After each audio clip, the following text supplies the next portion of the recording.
প্রিয় মা, 24 বছর পর কলম ধরেছে তোমাদের বড় আদরের এই বাধ্য মেয়েটা। এতগুলো বছর পর কেন লিখছি জানো?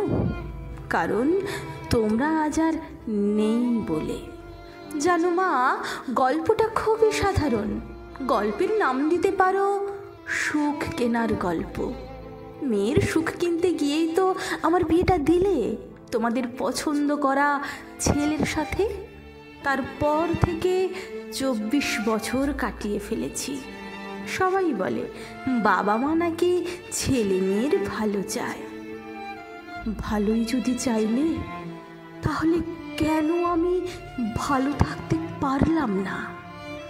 মেয়ের বিয়ে দিয়ে তোমরা কিন্তু ভালোই ছিলে, যেমনটি চেয়েছিলে ঠিক তেমনি।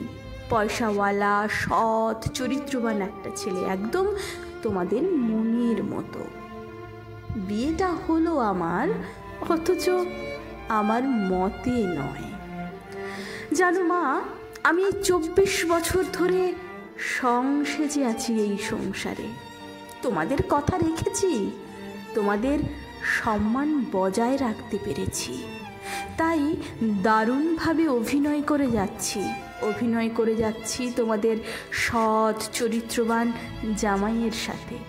একটুও বুঝতে দিইনি, তোমরাও বুঝতে পারোনি। ছোটবেলার কথা খুব মনে পড়ে মা।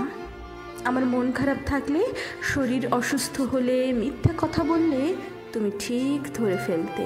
তুমি বলতে, মায়েদের কাছে মিথ্যে বলা যায় না, মা সব বুঝতে পারে।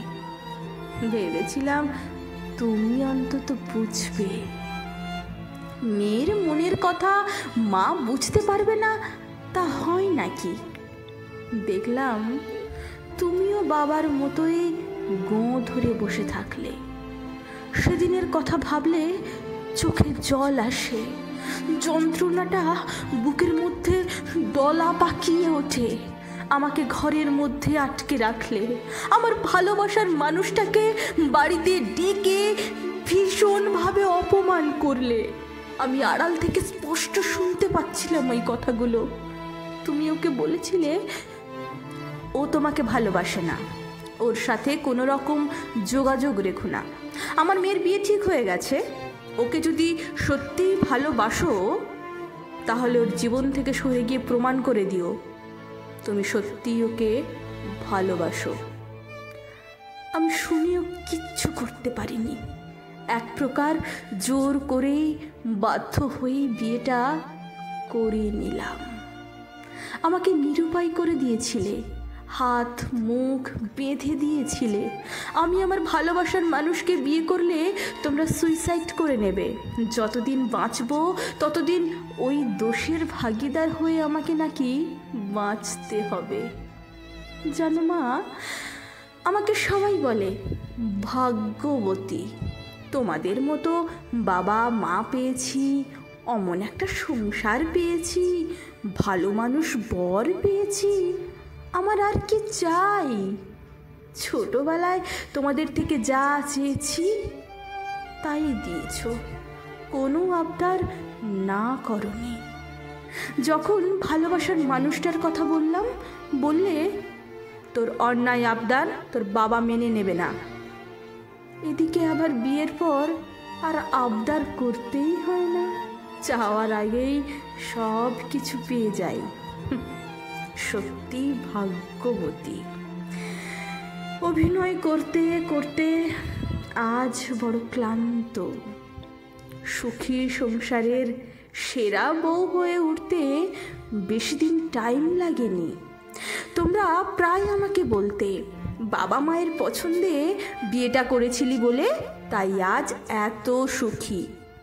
তোমাদের কথা শুনে মনে মনে হাসতাম। সুখী হতে পারলাম কোথায়? সুখী হতে চেয়েই তো আমার ভালোবাসার মানুষটার কথা তোমাকেই প্রথম বলেছিলাম। তুমি বলেছিলে ভালো মন্দ বোঝার ক্ষমতা হয়নি তোর, আমরা তোর ভালো চাই, তাই আমাদের পছন্দেই তোকে বিয়ে করতে হবে।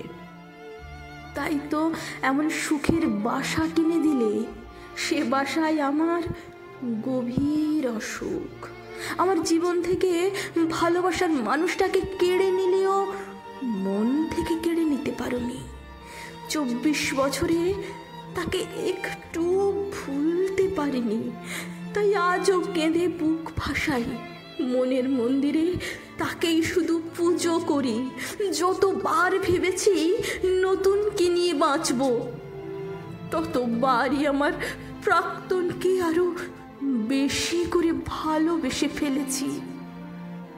তবে একটা কথা মা, লোক সমাজে, তোমাদের সোসাইটিতে তোমরা জিতে গেলেও জিততে পারোনি আমার কাছে, আমার প্রাক্তনের কাছে।